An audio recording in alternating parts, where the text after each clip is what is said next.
Muy buenas tardes, estimados televidentes y radioyentes. La Mesa Redonda retoma en su emisión de este lunes el tema de la tarea de ordenamiento, el proceso económico más complejo desarrollado por el país en los últimos años y que tiene incidencia en toda la sociedad cubana.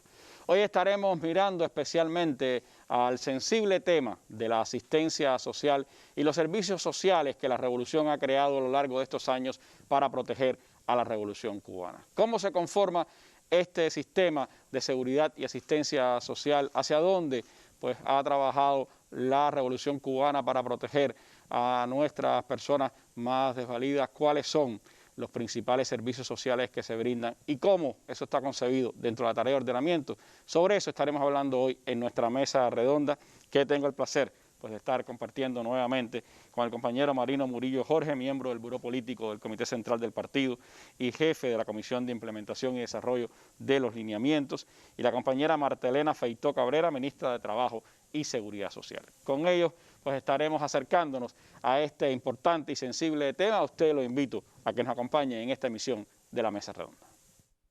Hoy en la Mesa Redonda. Que ningún cubano quede abandonado a su suerte constituye la premisa fundamental del ordenamiento económico que realiza Cuba hoy. Más de 1.800 personas han acudido a los puestos de dirección de trabajo social habilitados en los consejos populares de Pinar del Río. Los cubanos todos son hermanos y luchamos por la misma causa. Esta holguinera enfrenta las severidades de la vida y su país le acompaña. Hoy en la Mesa Redonda.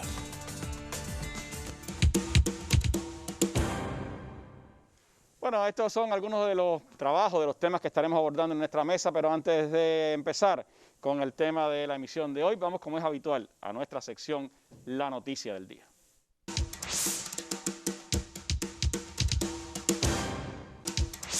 En su enfermiza obsesión, el gobierno de Donald Trump ha declarado nuevamente a Cuba como Estado patrocinador del terrorismo. Estados Unidos anunció este lunes, a 9 días de la salida del poder del presidente Donald Trump, que volvió a incluir a Cuba en la lista negra de estados patrocinadores del terrorismo, de la cual había sido retirada por el gobierno de Barack Obama en el 2015. Con esta medida volveremos a responsabilizar al gobierno de Cuba y enviaremos un mensaje claro. El régimen de Castro debe poner fin a su apoyo al terrorismo internacional y la subversión de la justicia estadounidense, dijo el jefe de la diplomacia, Mike Pompeo, en un comunicado, citando en particular que Cuba sigue albergando a refugiados estadounidenses y apoyando al líder venezolano Nicolás Maduro como justificación para este paso que lleva hacia atrás las relaciones entre nuestros dos países. Sacar a Cuba de la lista negra, de la lista espuria, fue uno de los principales logros de la política exterior del expresidente Barack Obama en su búsqueda de mejores relaciones con la nación del Caribe, un esfuerzo que fue respaldado por su vicepresidente entonces. La decisión de la lista del terrorismo sigue a meses de amenazas y de revisión legal de este asunto, y varios expertos del gobierno cuestionaron si está justificada una decisión como esta. Sin dudas, dicen los analistas, se necesitarían largas deliberaciones legales para que el presidente electo Joe Biden pueda revocar esta designación que ha hecho hoy la administración Trump a 9 días del fin de su mandato, en una clara muestra de la obsesión anticubana de esta administración. El canciller de nuestro país, Bruno Rodríguez Parrilla, condenó hace pocos minutos, pocas horas, desde su perfil de la cuenta social Twitter, la hipócrita y cínica calificación de Cuba como Estado patrocinador del terrorismo. Bruno calificó el acto como un oportunismo político, intención que sería reconocida por todo el que tenga una preocupación honesta ante el flagelo del terrorismo y sus víctimas. Así se ha señalado en la jornada de hoy como primera respuesta del gobierno cubano a esta nueva designación, cínica designación del gobierno de los Estados Unidos a Cuba como Estado patrocinador del terrorismo. Noticia del día con la que iniciamos esta mesa redonda en la que seguiremos mirando a la tarea de ordenamiento y su impacto en nuestra sociedad.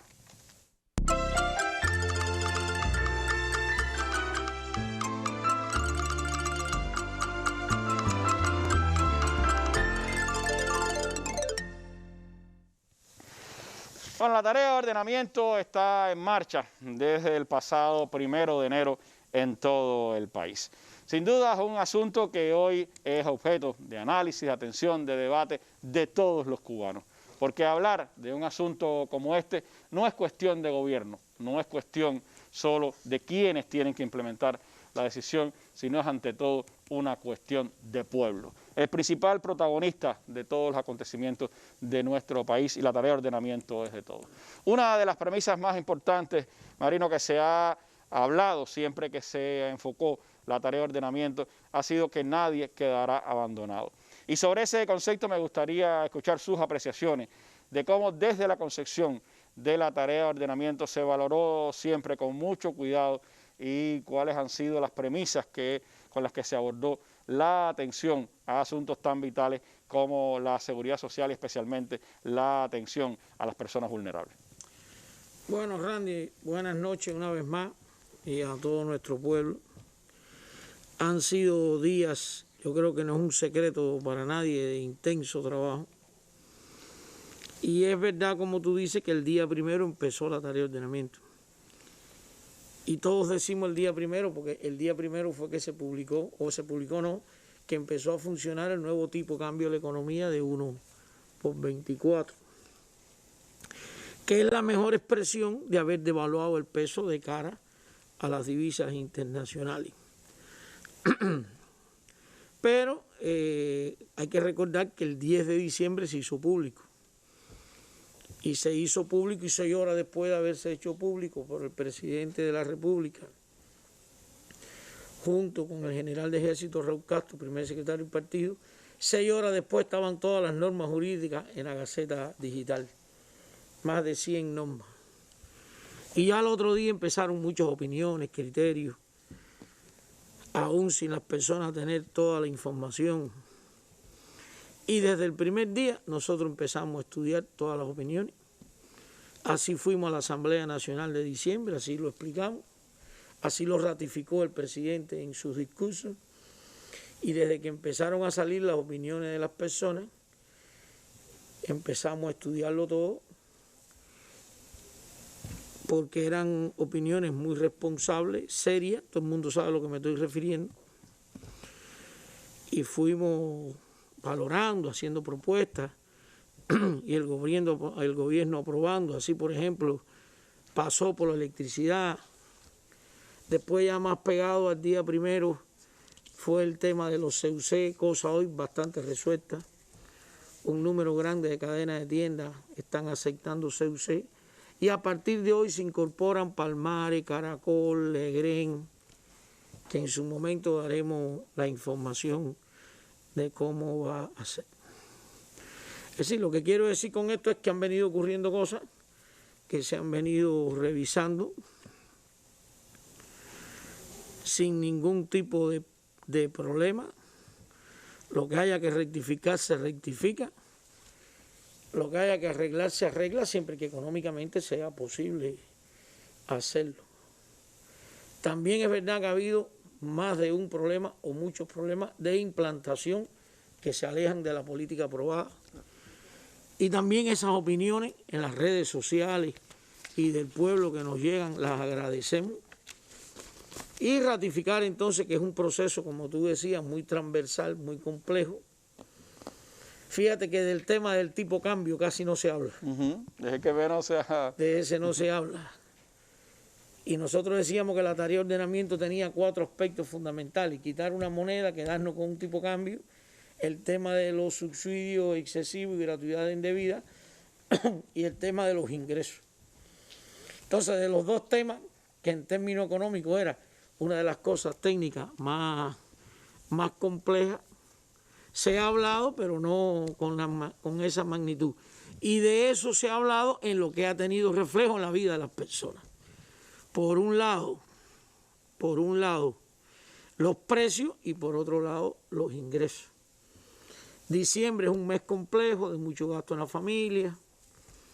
Con buenísima intención hicimos el anticipo desde diciembre, el 23 de diciembre empezó a pagarse el anticipo. Vinieron los gastos de fin de año. Algunos no entendieron que era un anticipo o no lo tomaron como tal. No lo entendieron, pero también fíjate, Diciembre es un mes que en la segunda quincena del mes muchas personas cogen vacaciones. Entonces esas vacaciones estaban acumuladas por la escala anterior, no por la nueva. Y entonces cuando tú dices el anticipo más las vacaciones que voy a cobrar en enero, nosotros no hemos tenido todavía un mes donde las personas tengan su ingreso de un mes que lo puedan comparar con los gastos de un mes. Eso no ha existido y hay muchas preocupaciones que son lógicas. Y también te digo que en el proceso de implantación hay desviaciones de la política aprobada, cosas que no se hicieron bien. Sobre todo porque también hay muchas decisiones que se toman centralmente, pero que se tienen que decidir y ejecutar a nivel de empresas, de territorios. Eso es una cosa. Complejiza, ¿no? Muchas decisiones y muchas políticas que se definen y se implementan a otros niveles. Y lo otro que quiero adelantar es que muchas políticas lo que tenían previsto es un traslado de facultades a esos niveles. Y eso es un proceso de aprendizaje para todo el mundo. Nosotros hemos visto cosas que no se justifican que hubieran ocurrido y también vamos a hablar hoy en la mesa redonda de ese tema. Entonces, como hemos dicho ya, es un proceso muy transversal, toca a todos y por eso la cantidad de opiniones que hay, que ha habido que rectificar desde las más grandes hasta las más pequeñas. Y como dijo el ministro de Economía el otro día en programa de televisión, hay cosas que ahora se ven un poco más claras que antes evidentemente no se veían. Ahora nosotros, desde los inicios de la tarea de ordenamiento, y yo digo más, desde los congresos del partido, empezando por el 6º Congreso hasta el 7º, siempre se planteó el criterio, más que en la tarea de ordenamiento, en un concepto general, en la actualización del modelo económico, nadie quedará desamparado. Ese es un gran concepto. Pero a mí me parece que hay cosas que también tenemos que explicar mejor para trasladar tranquilidad. Entonces, ¿qué significa que nadie quedará desamparado? Primero, nosotros tenemos un sistema empresarial con muchos problemas estructurales. Entiéndase por problemas estructurales, atraso tecnológico, falta de materia prima, fundamentalmente en la industria manufacturera. Y hemos dicho públicamente que hay un grupo de empresas que no van a soportar la devaluación, porque junto con la devaluación también las empresas tienen que financiar los incrementos de la escala salarial. Y en el presupuesto del Estado, nosotros tenemos previsto unos 18.000 millones para apoyar el sistema empresarial. Fíjate lo que estoy diciendo. No para cubrir ineficiencias del sistema empresarial. Hay dos grandes, en mi opinión aquí hay dos grandes cosas importantes. No podemos ni cubrir ineficiencias desde el presupuesto del Estado al sector empresarial y no podemos permitir que la ineficiencia del sistema empresarial se incorpore en los precios y se vayan trasladando, porque eso al final llega hasta los precios minoristas. Estaríamos facturándonos entre nosotros mismos la ineficiencia del sector empresarial y algunas señales de ese tipo han ocurrido en estos primeros días. Entonces, decir que nadie queda desamparado es prever en el presupuesto del Estado unos 18.000 millones de pesos para apoyar el sistema empresarial. Cosa que es normal, no ha habido ningún país con desarrollo en el mundo que no haya hecho de alguna manera apoyo a los sistemas empresariales. Lo que pasa es que ahora lo vamos a hacer de otra forma. Antes eso era un subsidio automático desde el presupuesto del Estado y ahora aquí se tiene que expresar la pérdida. Vamos a hacer un análisis con la pérdida de esa empresa y cómo en el tiempo sale, porque también yo no estaría hablando totalmente transparente y no es correcto si nos pasáramos las vidas subsidiándole pérdidas a un sistema empresarial ineficiente, porque entonces vamos en contra también de otro concepto, que las empresas que tienen pérdidas se liquidan. Pero una devaluación de 1 por 24 Si tú a 24 le quitas 1, porque ya está en el 1, te quedan 23. Si ese 23 tú lo multiplicas por 1000, tú estás haciendo una devaluación de un 2300%. Que en Cuba eso es normal o casi normal, porque tenías un circuito de 1 por 1 y 1 por 24, lo que hiciste fue subir a todo el mundo al circuito de 1 por 24. Eso genera del sistema empresarial un nivel de eficiencia nuevo, que tampoco lo vamos a lograr en los 3 primeros meses, ni mucho menos, porque las personas tienen que ir cambiando su mente y actuar. Y eso va unido a un grupo de flexibilidad y facultades nuevas que se le han ido otorgando al sistema empresarial. Porque nosotros queremos que el sistema empresarial reaccione. Ahora es verdad que es bueno exportar, porque cada vez que exporte me van a dar 24 pesos. Ahora es verdad que es bueno encadenarme con un exportador, porque ese tiene más dinero para pagarme la materia prima que yo truito. Pero eso tiene que empezar a ocurrir poco a poco, con gradualidad. Y no creo que todo eso se vaya a transformar. Grandes saltos no va a haber, pero sí están creadas las condiciones desde el punto de vista monetario y financiero para que el sistema empresarial vaya asumiendo una actitud de ese tipo. Y va a haber un grupo de empresas que hay que ayudar. Nosotros en esas empresas que calculamos que podrían terminar el año con una situación económica en términos de pérdidas, hay más de 300.000 personas ocupadas. Y para nosotros tampoco, en términos de atender y que nadie quede desamparado, la solución de nosotros no es desempleo. Y tampoco la solución es de por vida estar financiando empresas ineficientes. Es decir, casi que te estoy diciendo, hay que dar un chance en una primera etapa para que el sistema empresarial reaccione. Pero la opción a nosotros de desempleo no es válida en la tarea de ordenamiento. Uno lee muchos artículos de economistas. Hoy leí uno que decía, Murillo dijo que son más de 400 empresas, van a ser el doble. Bueno, todo eso está por ver. Aquí nadie tiene una varita mágica en la mano. Todo eso está por ver. Pero va a andar en ese entorno. Todo depende de cómo se comporte la COVID, cómo estén los niveles de actividades, si el turismo se recupera o no se recupera. Porque no todo es puro ordenamiento.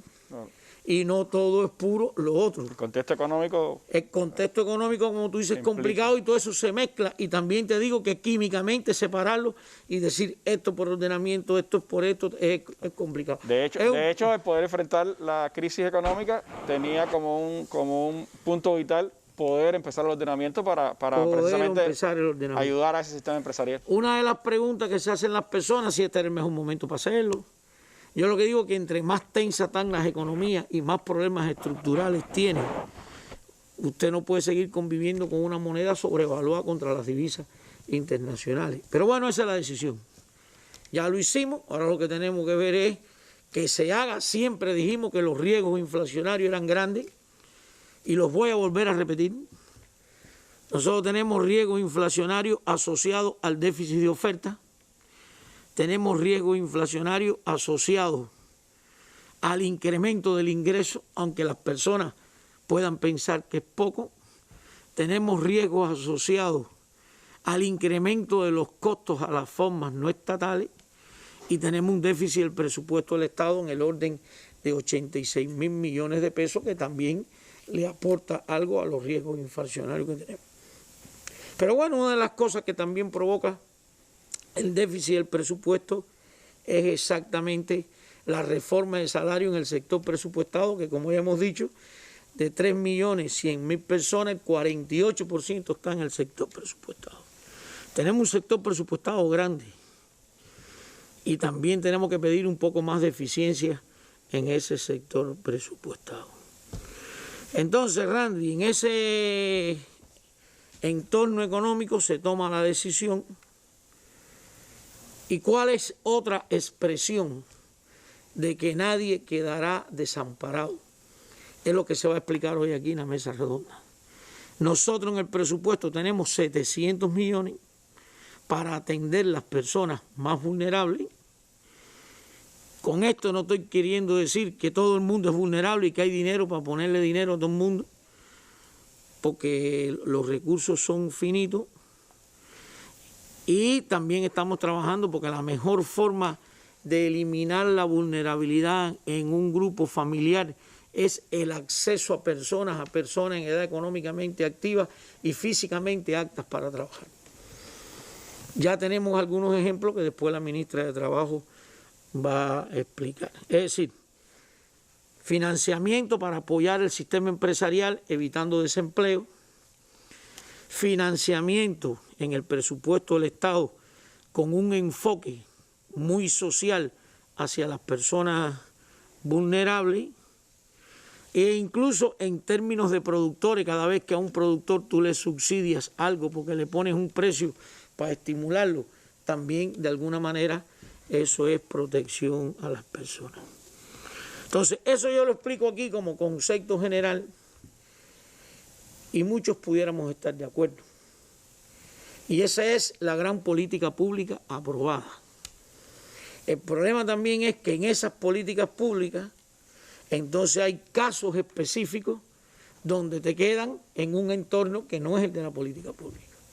Entonces tú no puedes definir políticas para las particularidades se atienden. ¿Y cómo tú atiendes la particularidad? Con los 700 millones que tenemos en el presupuesto del Estado para ayudar a los más vulnerables. Yo creo que es importante que eso se entiendan porque recibimos muchas opiniones y yo siempre respeto todas las opiniones de todo el mundo y todas nos hacen pensar. Pero, por ejemplo, alguien dijo, mi abuela gana 1.200, ¿cuánto, Martica? 1.200, no, tiene que ser un poquito menos porque esa abuela del ejemplo, y que no se ponga bravo que puso el ejemplo solo para que nos sirva. A 1.070 la viuda. 1.070 porque debe ser una pensión por viudez. Y está o en un hogar de ancianos, dijo, o en una casa de abuelos. Y le van a cobrar 700 pesos. ¿Qué le queda para la diferencia? Entonces yo no digo que las casas de abuelos de Cuba son la maravilla del mundo. Ahí también hay desviaciones de la política. Y ahí se detectan cosas donde los alimentos no se elaboran bien. Pero también hay algunas que funcionan bastante bien. Y lo que pedimos a la población es que donde empiecen a ocurrir desviaciones, todo lo que nos llegue y por los métodos que tiene el gobierno de actuar, nos vamos entendiendo. Si a esa anciana, pagando los 700 pesos y con la pensión que tiene, y además tiene que consumir medicamentos que también cuestan, tengan subsidio o no, y además tiene otro problema, yo lo que digo es, tranquilo, a esa anciana la atendemos por la asistencia social, con esos 700 pesos, 700 millones que ya dije que existen. Es lo que pudiéramos contestar de ese caso. Y así puede haber un caso y otro caso y otro caso. El otro elemento, y es que nosotros no podemos olvidar la tendencia demográfica de la población cubana. Ahí yo estoy poniendo una tabla que fíjate, en el 2012 nosotros hicimos un censo de población y vivienda. Y en aquel censo nos dio que el 18,3% de la población tiene 60 años o más. Y en el 2020 tenemos la cifra de 21,3. Crece rápido. Crece, no, eso es un crecimiento rapidísimo en términos demográficos, porque en términos demográficos los indicadores son más inerciales. Y eso tiene que ver con la tasa de natalidad, la tasa bruta de reproducción por mujer. Entonces, toda esta tarea de ordenamiento la hemos hecho también en un ambiente donde hay un proceso de envejecimiento de la población, que hay que tener en cuenta. Y esos son nuestros ancianos.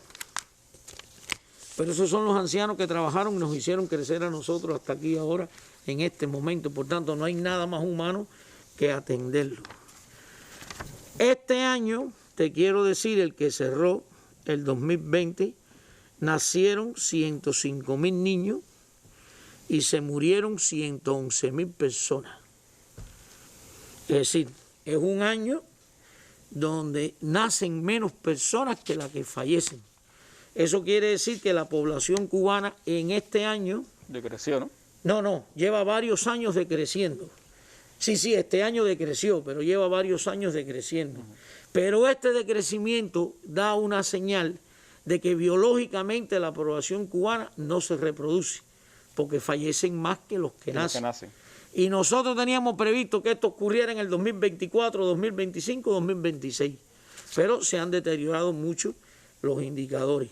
Fíjate que la tasa bruta de fecundidad, que es hijo por mujer en edad fértil, es 1,49 y debería ser 2, y la tasa bruta de reproducción, que es hijas hembras por mujer, es 0,73, porque arriba de eso nos nacen más varones que hembras.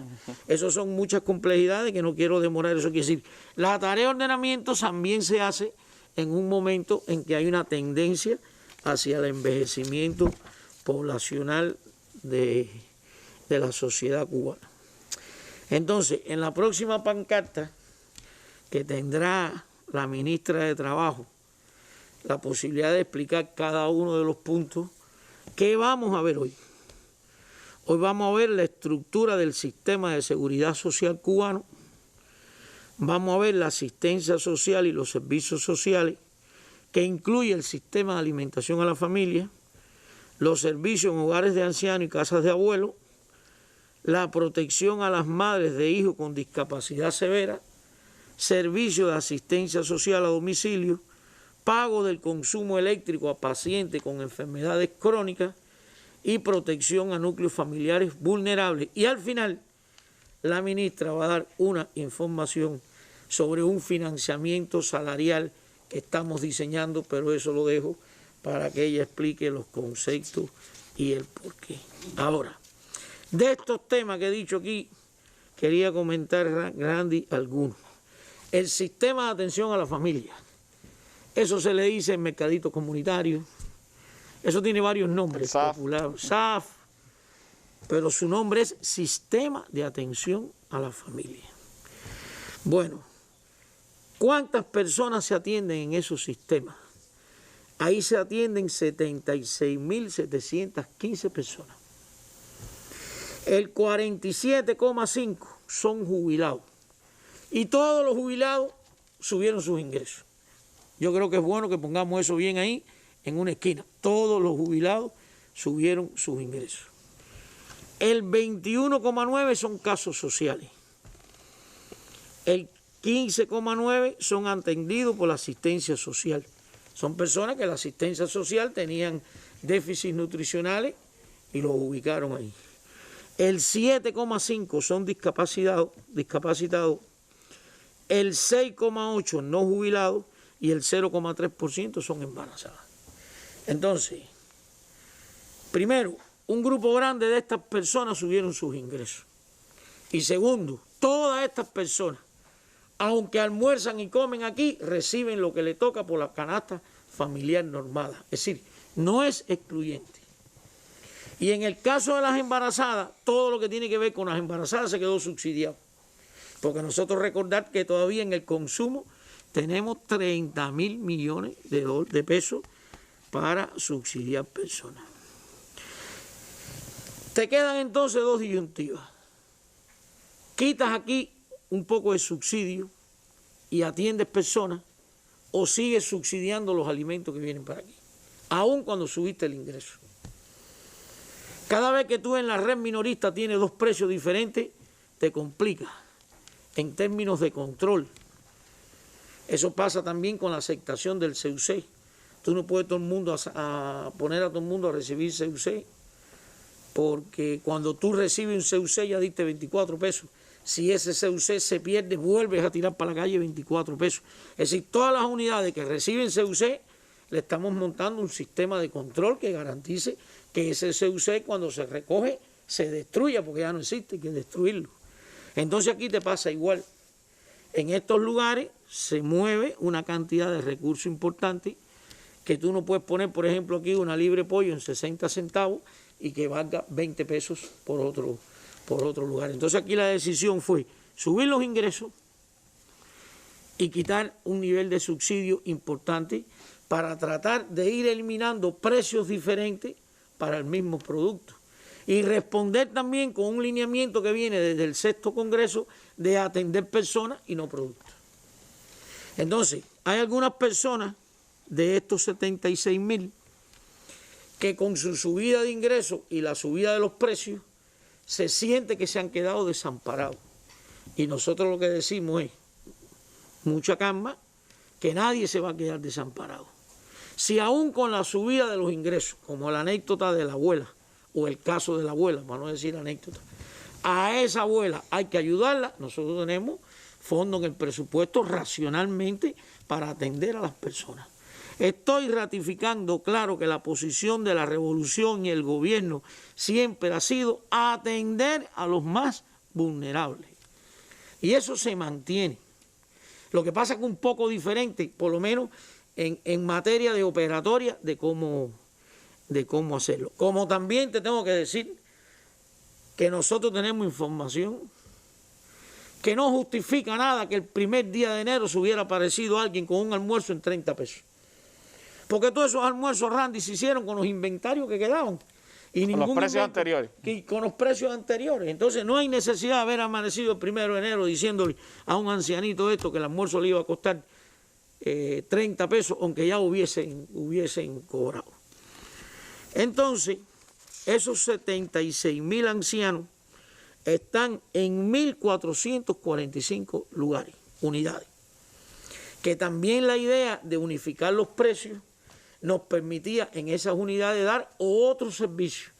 Porque para que no se nos mezclara un producto caro con uno barato, estas unidades prácticamente lo que daban era el servicio a esos ancianos.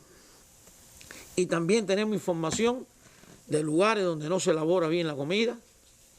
Yo no estoy diciendo que todos los días en estos lugares se da un plato de comida y un plato de almuerzo que aporta 5.000 kilocalorías. Esto entre los dos se mueven en las 1.500 a 2.000 kilocalorías, que es la recomendación para esa edad. Tú puedes dar un buen servicio de un almuerzo, arroz, frijoles, no sé, 2 croquetas, un huevo hervido o 2 pan sustituyendo la vianda, pero eso hay que darlo con amor, eso hay que darlo con calidad. Yo no estoy defendiendo aquí la chapucería. Y entonces han ocurrido cosas de ese tipo, entonces se te unen dos preocupaciones al mismo tiempo: la subida del precio y la mala calidad del servicio. Nosotros estamos revisando la situación económica de esas personas. Y hay lugares donde es más complejo y hay lugares donde es menos complejo. Yo traigo aquí 6 ejemplos de los municipios que más personas participan en este sistema. Cámbiame ahí, por favor. Adelante. Adelante. Aquí está. Mira, en el municipio de Holguín hay 2.618. En Camagüey hay 2.610. Y en Desde Octubre hay 2.560. Cuando tú miras eso en un municipio, tú dices, bueno, tengo que revisar 2.500 personas, lleva algún tiempo, se puede entender. Ya uno incluso se van conociendo cuál tiene mayor problema económico, cuál no tiene. Pero en la Sierpe hay 25. Los 25 de la Sierpe se revisan en un día.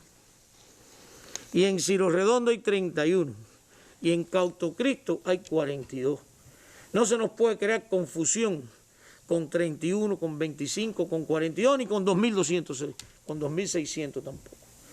Eso, cuando haya un deterioro de la calidad y el nivel de vida de estas personas, porque el incremento del ingreso un poco que choca con el incremento de los precios, se atienden por la asistencia social.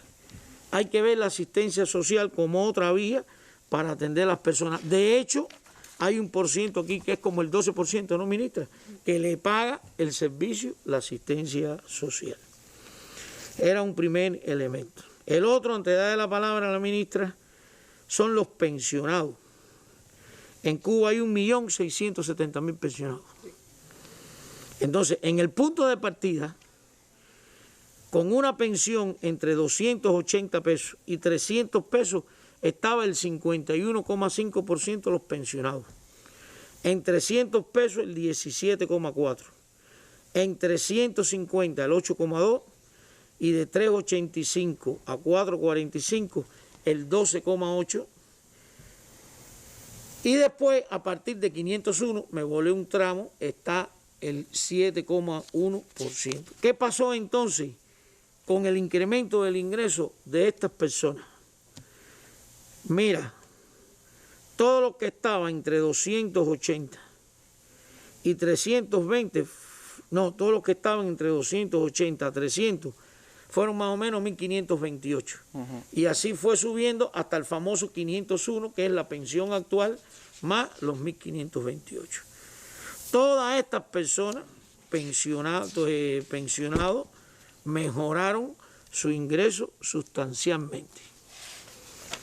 Ahora, vamos a suponer que había alguien que estaba en 380 pesos, en 300 pesos, que fue a 1.528 y está en una casa de abuelo. Y la casa de abuelo, los 700 pesos y tanto, ministro, ¿no? Digo, casi preguntándote, sabiendo, me contesto yo mismo, es más o menos el 50% de la pensión. Entonces tú le puedes decir, me le quitan el 50% de la pensión. Y yo digo, no, es que con el 50% de la pensión, desayuna, almuerza, merienda y come. Y estamos hablando de lo que en las condiciones económicas se puede poner en esos lugares que los gobiernos le dan mucha prioridad. No estoy hablando de un lugar donde el almuerzo se haga mal, esas son desviaciones que tenemos que enfrentar muy rápido. Por tanto, la casa de abuelo cuesta más o menos el 50% de la pensión mínima. Entonces, hay matices como verlo. Y así todo, si ese anciano que tiene que coger el 50% de la pensión mínima y al final tiene otros gastos porque consume muchos medicamentos, porque tiene otros gastos, consumo de medicamentos y demás, se le paga también por la asistencia social.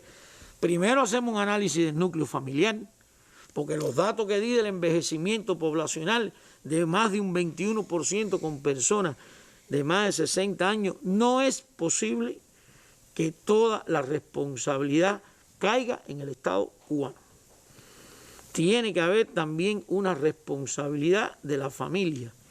Y yo creo que el que más y el que menos en el núcleo familiar en Cuba tiene un adulto solo por términos estadísticos, porque en cada núcleo familiar en Cuba hay 2.87 personas. Y si tenemos el 20% con más de 60 años, es muy difícil encontrar un núcleo que no tenga un adulto mayor. Ahora bien, en los hogares de ancianos,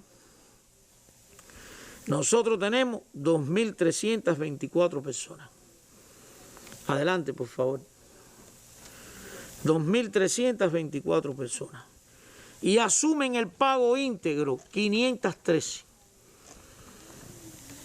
Son subsidiados para ese pago por la asistencia social 1.811.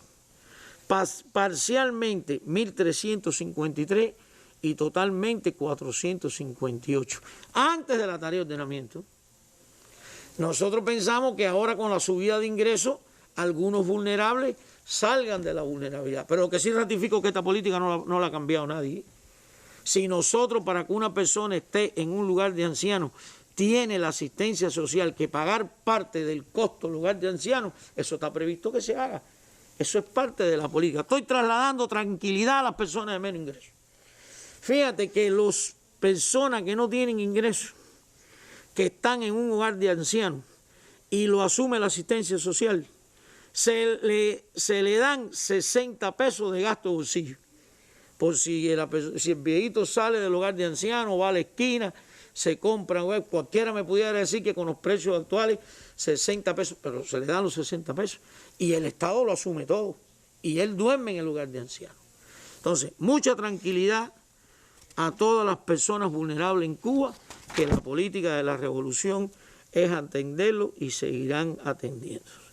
Con relación a las casas de abuelo, en las casas de abuelo tenemos 7.440 personas y de ellas la seguridad social paga total o parcialmente el 59,7% de esas personas. Esos diseños que así ha funcionado la revolución hasta ahora no cambian, se mantienen dentro de la tarea de ordenamiento y sin tarea de ordenamiento. Hay un grupo de cosas que ya eran parte de la política social que no chocan con la tarea de ordenamiento y en magnitudes diferentes porque los flujos suben, pero los principios son los mismos. La ministra tiene mucho más detalles de esta información que ella ahora irá ampliando. Gracias al compañero Marino por esta introducción, por estos elementos imprescindibles para el análisis de un asunto tan sensible como la asistencia social en Cuba, un elemento que conforma parte de la justicia social de la revolución y que conforma parte también de ese concepto de que nadie quedará abandonado en cualquier circunstancia en este país. Seguimos ahora en nuestra mesa redonda.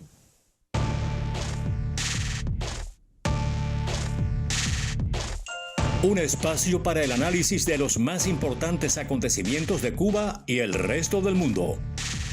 Más de 20 años con la participación de reconocidos analistas y personalidades. Mesa Redonda, más allá de la noticia.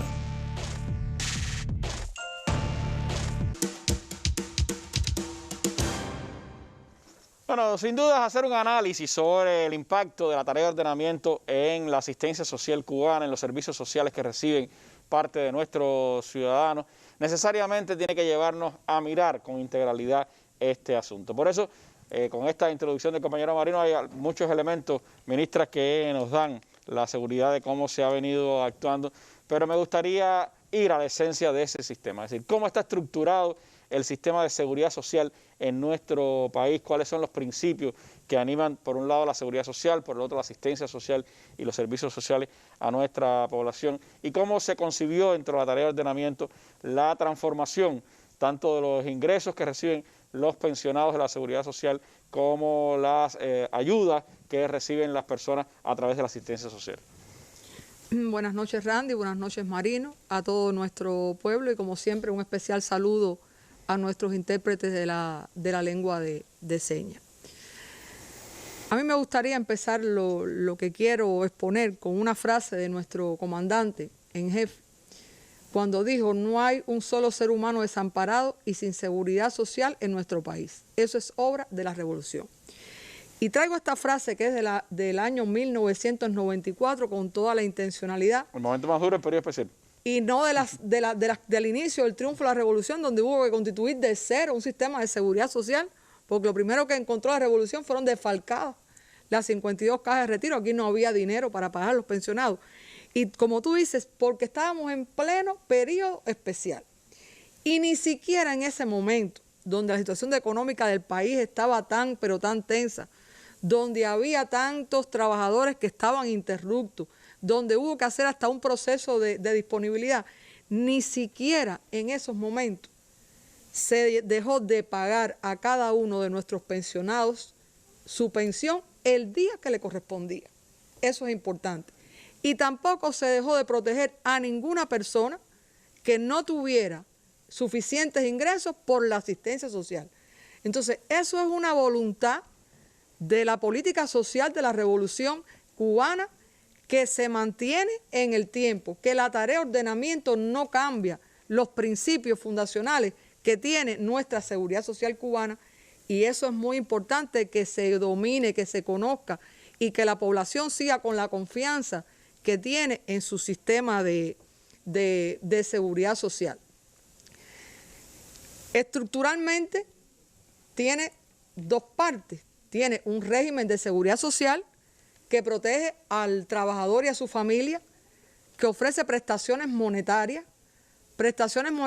para cubrir riesgos ante la enfermedad del trabajador, ante la invalidez total o parcial, ante la maternidad, ante el fallecimiento del trabajador. Se protegen a los familiares que tengan derecho, igual que el pensionado. Y también tiene las prestaciones de salud, que nosotros los cubanos vemos eso normal.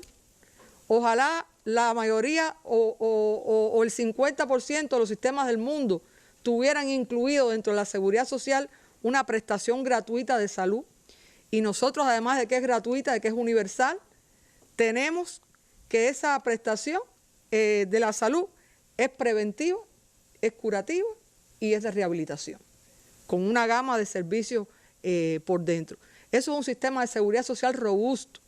Cuando Cuba expone en plenario, en los organismos internacionales, es una cuestión que la gente reconoce, que la gente se interesa, porque no es así en la mayoría de los países del mundo, ni siquiera en un grupo de países donde, por ejemplo, el tema propio de la salud es curativa.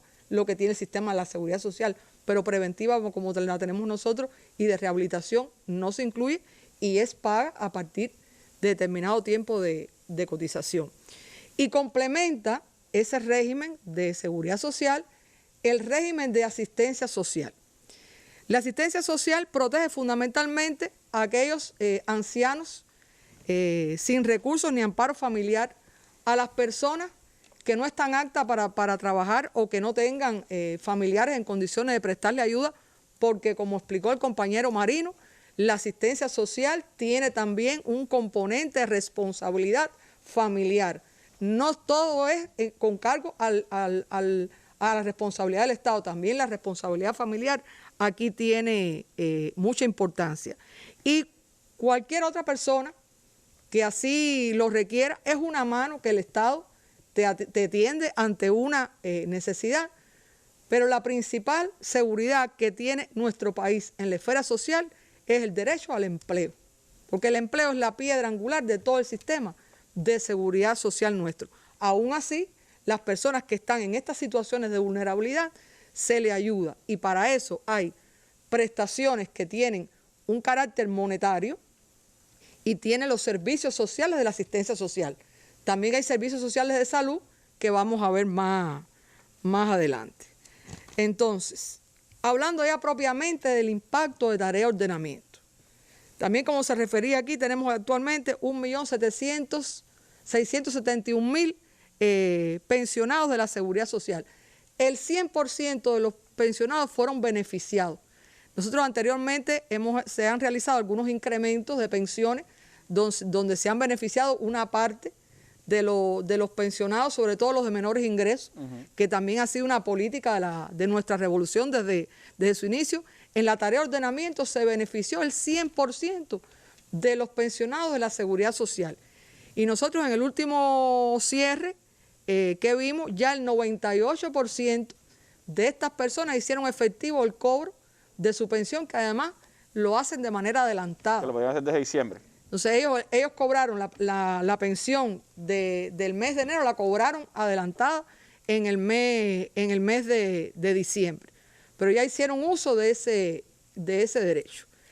Y recordar que la pensión mínima de la Seguridad Social se fijó al costo de la canasta de bienes y servicios de referencia. También decir que anteriormente esa pensión mínima cubría el 0,68 de esa canasta de bienes y servicios.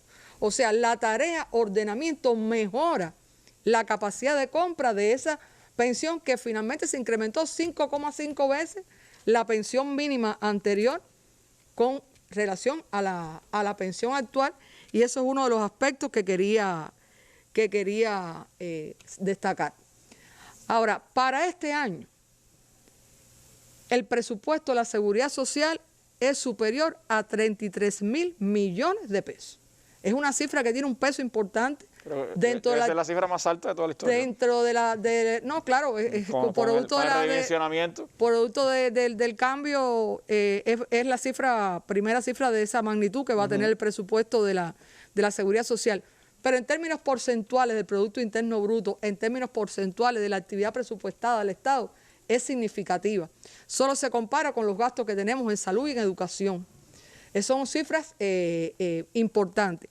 Esto es un presupuesto que se forma a partir de la contribución de los empleadores y de los trabajadores. Y aún así es un presupuesto que es deficitario. O sea, los gastos en que incurre por concepto del pago de las pensiones es superior a los ingresos que tiene. Y entonces, para cubrir esa desbalance entre los ingresos y los gastos y todos los pensionados puedan cobrar durante todo el año en el momento que le corresponde, el Estado transfiere esa diferencia que para este año es de 11.549 millones de pesos. O sea, estamos hablando de la importancia y de la prioridad que se le da en nuestro país al tema de la seguridad social. Y en el caso de la asistencia social, hubo un incremento de esa prestación mínima que era de 217 pesos, se incrementó 5,8 veces, fijándose en 1.260 pesos. Ya En este proceso también fueron beneficiados el 100% de los beneficiarios. Y también en el último cierre que tenemos, ya el 94,3% de estas personas acudieron a las unidades de correo a realizar su cobro. Esto es una cifra también que hay que ver porque qué pasa con los beneficiarios de asistencia social que aún no han asistido a cobrar. Eso hay que revisarlo y hay que ver dónde están, si es que están enfermos, si es que entran en acción los trabajadores sociales. Si es que están fuera del territorio, porque aún así si se encontraran fuera del territorio también es posible gestionarle el cobro en el lugar donde están, de manera tal, porque este es un pago que tiene un cierre para realizarse y los que de una manera justificada no lo han hecho, no pierden ese derecho, se pueden cobrar, pero sí, si una persona injustificadamente no accede a ese cobro, no se le paga después, porque supuestamente es una persona que tiene una necesidad y por eso se le paga este dinero. Y este presupuesto de la asistencia social, a diferencia del presupuesto de la seguridad social, que es contributivo, este es un presupuesto 100% financiado por el Estado. Y es un presupuesto también millonario, 2.707 millones para el año en curso. O sea, con esto le digo... Sí, que estamos hablando de 14.000 millones si se suma lo que el presupuesto pone para las pensiones, más lo que el presupuesto pone para la asistencia social, 14.000 millones enteramente asumidos por el presupuesto del Estado. Y este presupuesto está destinado al pago de estas prestaciones monetarias, tiene también los servicios sociales que oferta la asistencia social y tiene además la entrega de recursos a familiares que están en situaciones de vulnerabilidad, que eso incluye, por ejemplo, cuando hay los tornados, cuando hay los ciclones, que se le entregan colchones a las personas, que se le entregan camas. Hay personas que necesitan, en razón de su edad, de su enfermedad, necesitan, por ejemplo, una batidora, necesitan un grupo de equipos electrodomésticos. Todos esos recursos se entregan además con cargo a los fondos de la seguridad social para aquellas personas que no les es posible a partir de sus ingresos adquirirlo. O sea, la seguridad social es y la asistencia social es una de las obras más bonitas que tiene nuestra revolución, porque está mirando y está ayudando y está amparando, no está abandonando a su suerte a todas las personas que más lo requieren. Entonces, eso es importante destacarlo aquí. Son decisiones, son políticas de la revolución que se mantienen aún en estas circunstancias y que implican también una atención mesurada, una atención sin duda puntual a cada una de las apreciaciones que nuestro pueblo ha tenido alrededor de estos temas. Asuntos que atañen a los servicios sociales y que han provocado algunas opiniones, algunos temas que nosotros pretendemos también abordar ahora en esta mesa redonda. Vamos a hacer un breve alto, ministra. Veamos un trabajo también sobre este tema y regresamos para seguir hablando con usted. Más de 2 décadas mirando a profundidad los acontecimientos. Con el mismo espíritu que Fidel le imprimiera desde su primera emisión. La historia, los hechos, los protagonistas de los últimos 21 años registrados en un mismo programa. Podemos percatar de que aquellas mesas redondas se convertirían en un instrumento importantísimo para transmitir conocimientos a la población. Ya desde ese día se habló, desde esos días, de que más adelante aquellas mesas redondas se convertirían en una universidad para todo el pueblo. Seguimos en combate.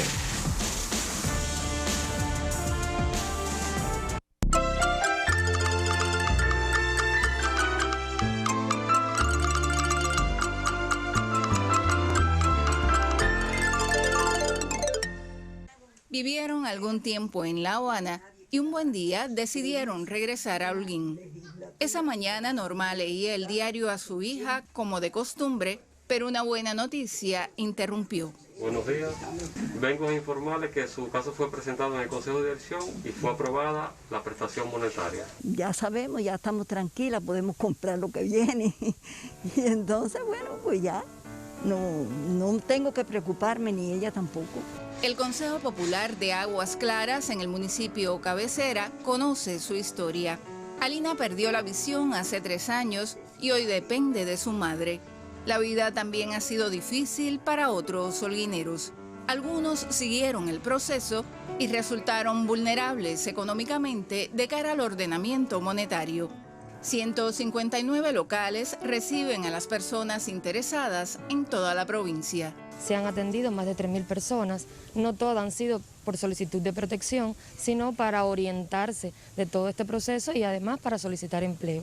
Ya podemos decir que hasta la fecha hemos ofertado 435 empleos y se trabaja con el resto de las personas que están solicitando hoy una protección. Los locales funcionan en cada consejo popular. Quienes atienden al pueblo se capacitaron antes. Más de 600 trabajadores sociales son protagonistas en Holguín.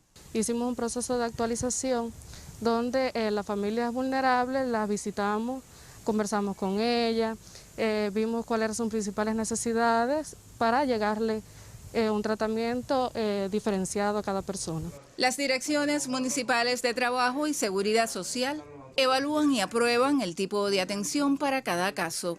El resultado se emite en 72 horas. Así llegó la notificación a la casa de Norma. ¿Sabe lo que es la seguridad que le da a uno, la confianza que ella en el presidente, en el Estado, en todos los hermanos de aquí de Cuba? Todos somos hermanos, los cubanos todos son hermanos y luchamos por la misma causa. Esta holguinera enfrenta las severidades de la vida y su país le acompaña. Desde Holguín, Mariel González, Sistema Informativo de la Televisión Cubana. Bueno, un ejemplo de cómo se ha venido actuando ante las circunstancias que se presentan a partir de la situación económica en que algunas personas se encuentran desde el 1 de enero y que es parte de ese sistema de atención social con que el país cuenta a lo largo de todo su territorio nacional. Hay algunos servicios, ministra, de los que hablaba el compañero Marino, usted hacía referencia, que tienen un impacto particular en las personas, sobre todo en las personas de la tercera y la cuarta edad en nuestro país. Uno de los más sensibles, de los que con más asiduidad ha sido pues, objeto de análisis, de opiniones en los últimos días, es el sistema de atención a la familia. Sobre todo porque, bueno, el tema de los precios, comentaba Marino, quizás algunos desenchuches, como decimos en el inicio de la tarea, provocaron reacciones. ¿Cómo se ha concebido esta protección al sistema de atención a la familia? ¿Cuántas personas reciben esa atención en el país? ¿Cuántos son subsidiados por el Estado para seguir recibiendo ese sistema de atención? Bueno, sobre el tema del sistema de atención a la familia, el compañero Marino daba una serie de datos al principio, que como verán, esto no es un servicio que está dirigido a personas que tienen insuficiencia de ingresos. Eso está dirigido a un grupo de personas que tienen limitaciones para elaborar los alimentos de manera independiente. Ahí, como ustedes oyeron, hay pensionados de la Seguridad Social que son solventes económicamente. Ahí hay beneficiarios de la asistencia social. Ahí hay embarazadas también incluidos. Y también eso es una protección que se le da porque ustedes saben que a las personas ya mayores les cuesta trabajo cocinar, no ven bien, a veces se queman, viven solos. Entonces eso es un servicio que se le presta en la comunidad. Nosotros cuando empezó el año, una de las cuestiones que estuvimos siguiendo era que había un grupo de personas que asiduamente acudían a este servicio de alimentación de la familia y habían dejado de asistir. La reacción fue rápida y la primera pregunta fue, ¿por qué no van?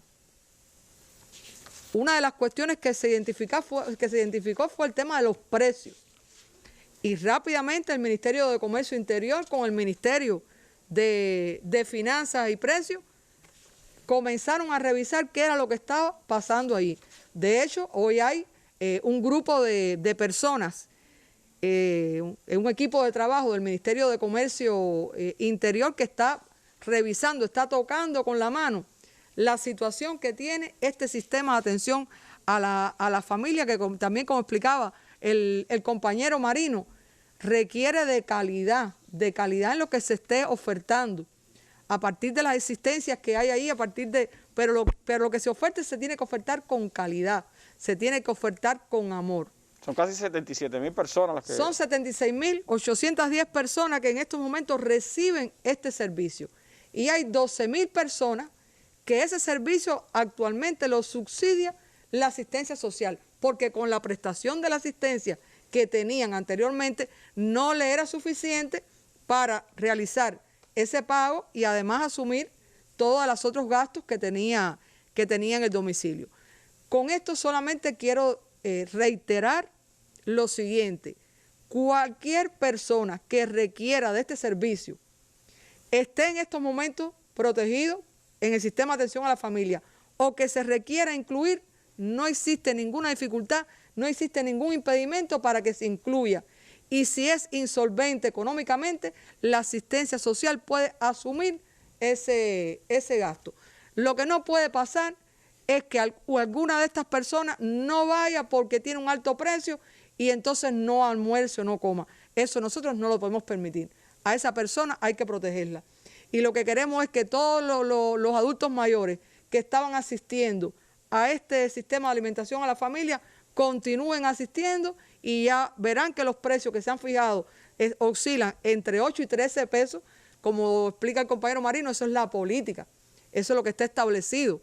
Y nosotros, a través del control popular, porque ahí se dieron los datos también de la cantidad de áreas, de establecimientos que se dedican a esto, y nosotros entre todos con el control popular tenemos que velar porque en ese lugar haya una buena calidad del servicio, porque haya una higiene para prestar el servicio. Y entre todos nosotros vamos a lograr que esto se preste con más calidad. Lo que reitero, es importante que nadie abandone este servicio porque considere que sus ingresos no le van a ser suficientes. Eso no, esa preocupación, todos los ancianos, todos los familiares de estas personas que estaban acudiendo a este servicio sin problema ninguno, que sigan asistiendo, y eso se seguirá subsidiendo por la asistencia social como hasta ahora. Ahí es clave el papel de los trabajadores sociales que atienden esas personas y que atienden esas familias, que creo que la comunidad entera, es la comunidad entera, porque las organizaciones sociales, el poder popular de esa circunscripción. Radica en un consejo popular, ahí hay un presidente del consejo popular, ahí están las organizaciones de masa, ahí está la administración de esa entidad, ahí está la empresa a la cual pertenece ese establecimiento, ahí están los propios beneficiarios de la asistencia social que tienen que retroalimentar al trabajador social que atiende ese consejo popular que está ahí en esa comunidad, y que tenemos que revisar y tenemos que decir todo lo que no esté bien ahí, hay que resolverlo. Pero esto es un servicio social que tenemos que mantenerlo, y mantenerlo con toda la calidad. Hay otros dos servicios, ministras, que sin duda tienen un impacto en las personas de tercera edad. Hay un comentario reciente del colega Diez Bermúdez, excelente comentario en la televisión, que hablaba de algunas contradicciones en un hogar de ancianos en Las Tunas, personas que se retiraron del servicio porque consideraban que era muy alto el precio en el hogar de ancianos. ¿Cómo se ha concebido la tarea de ordenamiento en los precios tanto en los hogares de ancianos como en las casas de abuelos? ¿Cuántas personas están recibiendo esos servicios en el país? ¿Cómo se trabaja de la asistencia social para garantizar que se mantengan esos servicios? Bueno, vieron los datos que presentó el compañero Marino del envejecimiento poblacional de nuestro país. Un envejecimiento totalmente acelerado que tiene nuestra población, y dentro de ellos la esperanza de vida es la elevada esperanza de vida que tenemos los cubanos, es de los factores que inciden, aunque una sociedad envejece, no porque haya muchas personas de 60 años o más, sino porque no nacen los niños suficientes que tienen que nacer para que la población se reproduzca. Pero en Cuba ese fenómeno, unido al tema de salud, con la protección que tenemos los cubanos, hace que entonces se agrave la situación, porque hay muchas personas que tienen una elevada esperanza de vida, inclusive las mujeres por encima de los 80 años en relación con los hombres que están un poquito menor. Ahora, están los hogares ancianos que tiene el país, y hay una política para atender ese envejecimiento poblacional que tiene múltiples medidas, desde las medidas que tienen que ver con la fertilidad, con el tema de la vivienda, pero dentro de esa política que es multisectorial hay un tema que es la reparación de los hogares de ancianos y de las casas de abuelos para que oferten un servicio de mejor calidad. Y esa es una política también dentro de esta política que se viene controlando y que se le da seguimiento periódicamente en un programa que se chequea por la máxima dirección del país. Entonces se ha establecido por el Ministerio de Finanzas y Precios una diferenciación desde el punto de vista del costo del servicio de un hogar de ancianos que ya pasó por ese proceso de remodelación, de reestructuración, que tiene mejores condiciones para prestar el servicio que el resto de los hogares que todavía no se encuentran en esa situación. Inclusive, ese incremento de la calidad por haberse cumplido todos los requerimientos hay que certificarlo. Y nosotros tenemos hoy 157 hogares de ancianos, de los cuales ya el Ministerio de Salud Pública, porque eso se certifica por una comisión del Ministerio de Salud Pública, ya se encuentran certificados. Y hay 2.324 adultos mayores que están en régimen interno. ¿Qué significa eso? Que son personas que viven en ese hogar, que duermen en ese hogar, que almuerzan, que desayunan, que almuerzan, que comen, que reciben una atención personalizada y diferenciada, porque ahí tenemos los servicios médicos dentro del hogar de ancianos. Ahí hay médicos, ahí hay enfermeras, reciben todo el avituallamiento, los servicios de lavandería. O sea, es una persona que su hogar está ubicado en ese lugar. Y de esos 2.324 adultos mayores, hay 517 que asumen con sus pensiones o con la ayuda de la familia el costo de ese servicio.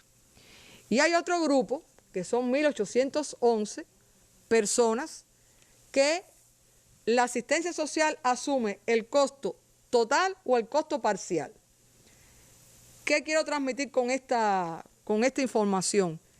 Que cualquier persona que necesite estar en un hogar de ancianos, que no tenga ingresos suficientes o que su familia no pueda costear o su pensión no le alcance para costear ese incremento de la tarifa, también va a continuar siendo subsidiado con cargo a los fondos de la asistencia social. Y nadie tiene tampoco que preocuparse. Eso en periodos anteriores a veces hace un reacomodo, ha habido hasta reacomodos de la carga familiar y hay personas que hace muchos años retiraron a algunos ancianos y también se preguntó por qué. Algunas personas por la propia dinámica familiar entendieron que iban a asumir el cuidado del anciano, pero los que no tuvieron opción, los que no podían asumir ese proceso, igual permanecieron en el hogar y se les mantiene. No hay ningún problema con eso. ¿Con las casas de los abuelos? Y también están esos hogares de ancianos que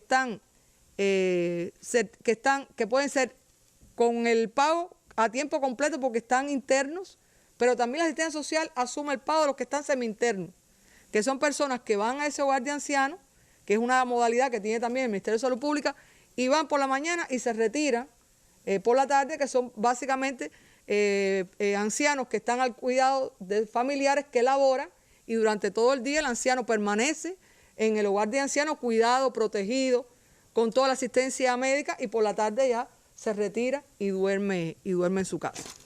Y el servicio de casas de abuelos es similar. Hay 300 casas de abuelos, están certificadas 324. Ahí hay 7.400 adultos mayores. Hay 2.996 que asumen el pago de los ingresos o con su ayuda. Y hay un grupo, que son 4.444, que también se asuma el costo totalmente por la asistencia social o parcialmente a partir de que una parte lo asume la asistencia y otra parte lo asume la familia de esta persona, que es una modalidad igual. Usted lleva el anciano en horas de la mañana y por la tarde también se retira cuando ya ese anciano no está solo durante el día, está socializando con otros ancianos. Ahí se hacen muchas actividades y desde el punto de vista de salud también tiene una permanente vigilancia de toda su salud. Imagino, ministra, que en el caso de ese de las tunas, como en todos los otros casos, se está trabajando y viendo personalmente con cada uno de los abuelos que están en esas casas, ¿no es así? Sí, en todas esas casas hay un asistente social de salud que trabaja y ese asistente social tiene un vínculo directo o con la filial del Instituto Nacional de Seguridad Social, que hay una en cada uno de los municipios, para el caso de los pensionados, que le cobran a esos pensionados, que le entregan parte de su dinero. Y también está con la dirección de trabajo, en el caso de los beneficiarios de la asistencia social, también hay ese vínculo directo porque institucionalmente se hace ese pago. Y aún así también, como explicaba el compañero Marino, en el caso de que usted está allá en un hogar certificado, que se le incrementó el costo a 1.260 pesos, aún así se le da dinero. Usted recibe todo gratis y además entonces se le da un dinero adicional a los beneficiarios de la asistencia social. O sea, son personas que no trabajaron y aún así se le paga el hogar y se le da un dinerito adicional para que tenga. En el caso de los beneficiarios de la seguridad social, a partir de sus pensiones son solventes económicamente para asumir este gasto. Hay otros servicios, estamos apretaditos con el tiempo, hay otros servicios que también tienen un impacto en esas prestaciones que el país le hace a las personas en desventaja de alguna manera. Uno de esos tiene que ver con la protección a las madres que tienen hijos con discapacidad. ¿Cómo se mantiene ese servicio en medio de estas condiciones? ¿A cuántas personas beneficia? Bueno, este es un servicio que fue resultado del estudio psicosocial y clínico genético de las personas con discapacidad que se hizo por el Ministerio de Salud Pública y nuestro comandante en jefe estuvo al tanto y liderando y rectoreando todo ese proceso, que es la protección a las madres de hijos con discapacidad severa. Ahí quiero decir que hay 4.037 madres que están protegidas. El empleo de esas madres es cuidar a su hijo. Hay un grupo que están protegidas con su salario. Son 3.202 madres que ahora, y siempre que ha habido un incremento de pensiones, a esas personas se le toma el último salario que ellas tenían cuando eran trabajadoras y se le incrementa como si hubieran estado trabajando. Hay otro grupo de madres, que son 739, que hay solvencia económica en el núcleo y lo que se hace es que solamente se le consideran los años de servicio. Y hay otras que son insolventes económicamente al núcleo y se le da una prestación monetaria. En todos los casos, estas personas, cuando llegan a la edad de jubilación, pueden acceder a ella. Y todo ese tiempo se le considera como tiempo de servicio. Cuando salió y que se implementó, una de las cuestiones que se vieron era que las madres, cuando cuidaban a estos niños, ese niño que tiene una discapacidad severa, que no podía estar institucionalizado, evolucionaban más favorablemente cuando estaban al cuidado de la madre que cuando estaban al cuidado de otra persona. Y el comandante en jefe dijo, el empleo de estas mujeres es cuidar a su hijo. Y eso verdaderamente es uno de los servicios sociales que tiene la asistencia social de lujo, por decirlo de alguna manera. Y también de estas madres, sobre todo por la importancia en la labor que realizan, hay 12 que tienen un servicio de asistente social a domicilio. O sea, esa madre va a trabajar y tiene un asistente que le cuida a su a su hijo. Hablando de ese servicio de asistencia social a domicilio, eso no solo está en este caso, hay otros casos que también tienen asistencia social a domicilio. ¿Cómo se mantiene ese servicio en estas circunstancias? ¿Cuántas personas están implicadas, reciben ese beneficio? Se mantiene, nosotros tenemos 5.515 asistentes que están a cargo de 8.328 beneficiarios. ¿En qué consiste este servicio? Este es un servicio que se le da a personas que tienen movilidad restringida, que son adultos mayores básicamente, que están solos, que no cuentan con familiares en condiciones de prestarle ayuda y tienen una persona allí que las ayuda, que las acompaña, que le hace la comida, que limpia la casa, que le lava la ropa, que lo lleva al médico, que lo lleva a cobrar. Es una persona que lo acompaña durante todo el día a esa persona. Y a ese asistente, el presupuesto de la asistencia social le paga un salario por hacer ese trabajo. Y también esa persona que cuida a ese anciano genera derecho a la seguridad social. O sea, es un trabajo cuidar a ese anciano y genera beneficios propios de la asistencia social. Y eso se mantiene incólume en estas circunstancias. Se mantiene. Hay también un tema del que se habló aquí, recuerdo, contra la tarifa eléctrica, y era que había un grupo de personas que recibían también un apoyo desde la asistencia social para pagar el consumo eléctrico por enfermedades específicas que tienen esas personas. ¿Se mantiene eso en estas circunstancias? ¿Cuántas personas se benefician? Queremos decirle que ese beneficio se mantiene aun cuando se haya incrementado la tarifa eléctrica. Eso es un servicio que se mantiene por la asistencia social. En Cuba tenemos 153 núcleos que están protegidos en esta circunstancia. Son básicamente niños que requieren de manera permanente, por la enfermedad crónica que tienen, estar en un aire acondicionado. A veces se le da el aire. Enfermedades genéticas bien complicadas. Son enfermedades genéticas complicadas, verdaderamente son complicadas. Y ante insuficiencia de ingresos en el núcleo familiar o para completar esa diferencia por el pago, por el incremento de la tarifa eléctrica, esto también es un servicio que se va a mantener. Y esto se trabaja de conjunto. El Ministerio, las direcciones provinciales de salud pública municipales, la dirección de trabajo y las empresas eléctricas. Tenemos todo un sistema bien engranado de cómo funciona este servicio que también se mantiene en la tarea de ordenamiento. Ministra, veíamos el ejemplo de Holguín, pero la propia tarea de ordenamiento, la nueva dimensión de las prestaciones, de las pensiones y de los precios en la sociedad cubana, pues indicaban desde los estudios que habría que empezar a analizar las familias que se volvían vulnerables ante estas circunstancias. ¿Qué análisis se han hecho hasta ahora? ¿Qué resultados se han recibido? ¿Cuál ha sido la respuesta que se le ha dado desde la institución a esas familias? Bueno, como se ha explicado aquí en programas anteriores, estaba la recomposición de los ingresos, pero también estaba de la eliminación de subsidios y gratuidades bajo el principio de que es mejor subsidiar personas que subsidiar productos.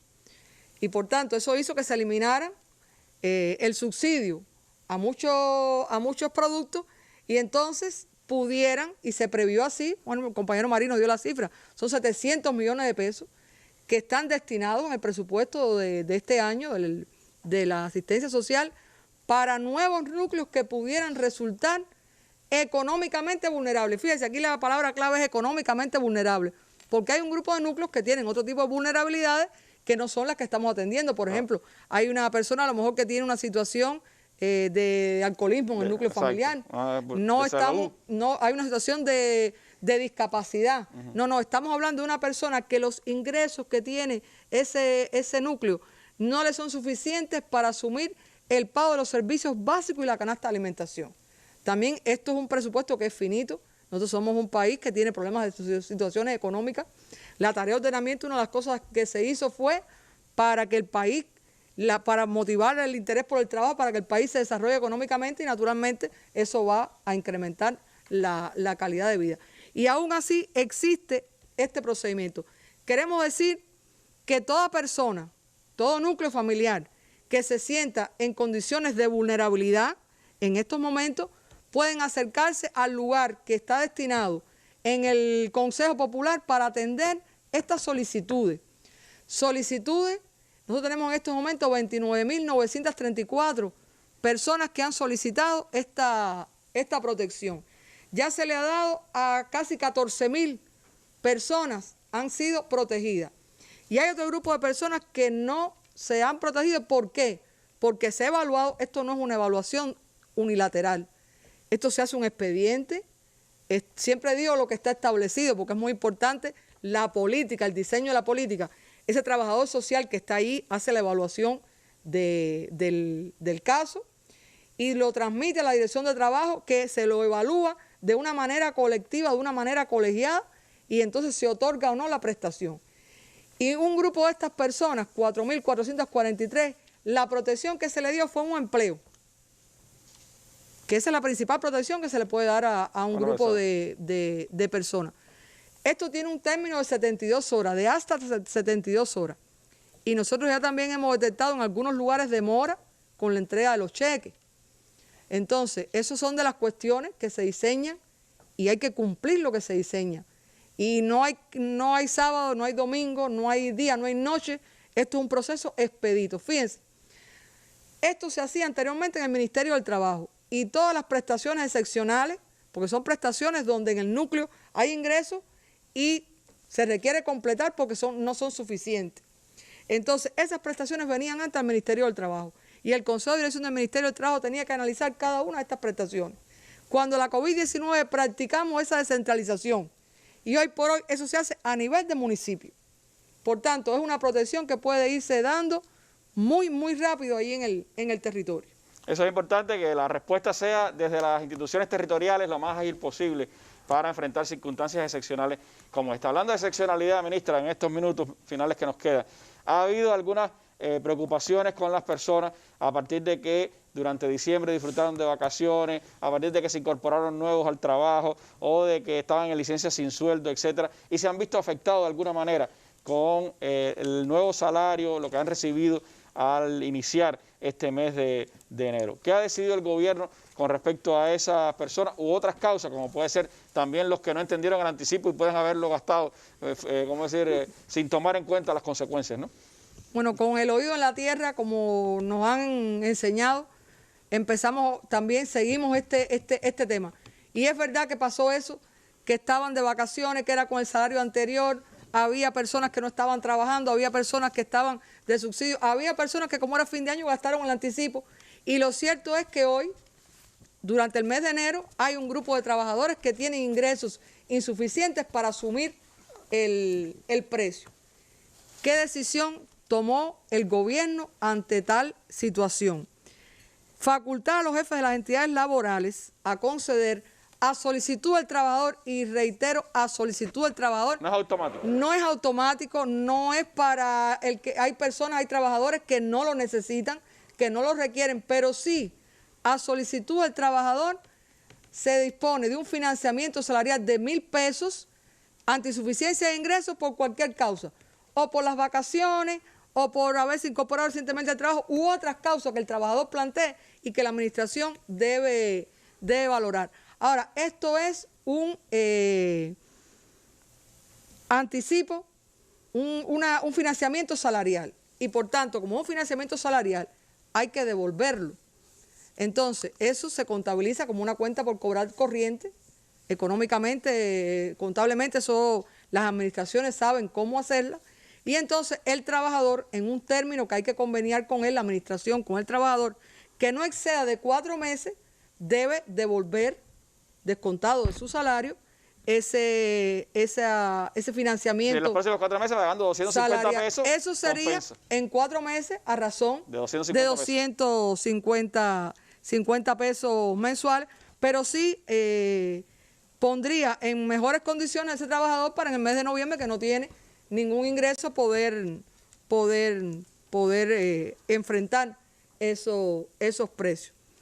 Y quisiera finalizar, porque queremos que la población entienda que más allá de tarea de ordenamiento, todo lo que les hemos explicado está refrendado en la Constitución de la República, está refrendado en la Ley 116, Código de Trabajo, y está refrendado en la Ley 105, la Seguridad Social. O sea, son derechos que tienen los ciudadanos cubanos. Y nuestro presidente dijo, la revolución insiste en su firme propósito de que nadie quedará desamparado. Y evidentemente considero que hemos dado elementos que valida de que existen en nuestro país las condiciones, las políticas, los respaldos legales en normas de rango superior en la Constitución de la República para que nadie en Cuba quede desamparado. Entonces, la acción está, o sea, las decisiones están, Marino, y lo que hace falta también es que en todos los territorios, en todos los lugares, se actúe en consecuencia. Exactamente. Vamos a ratificar el principio que nadie queda desamparado. Siempre la revolución ha atendido y va a atender a los más vulnerables, que además, Randy, tenemos que decir con toda justeza que son personas muy agradecidas, extremadamente agradecidas. Y la ministra ha insistido en núcleos vulnerables. Después un día pudiéramos hablar un poco más de eso. Pero hay que hacer un análisis socioeconómico del núcleo con la responsabilidad que tiene la familia y son núcleos vulnerables y habrá que atender siempre los de menos ingresos. Esa es la política aprobada, una política no exenta de errores en su implantación.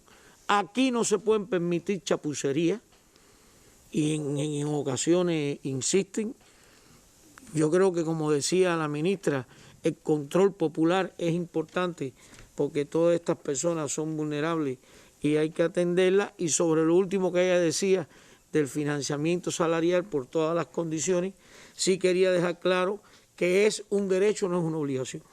Si usted quiere, lo usa o no lo usa. Y lo puede devolver hasta 4 meses. Si quiere conveniar antes, lo convenia antes. Pero lo que sí, ministra, no tenemos requisitos. No es para que la administración diga este sí y este no. Todo el que lo solicite tiene derecho. Usted lo necesita, tiene derecho. Eso, como se dijo, hay manera, estamos diseñando hasta el procedimiento contable de cómo se va a hacer. Hay 4 meses para devolverlo, usted lo puede devolver en 2, en 1.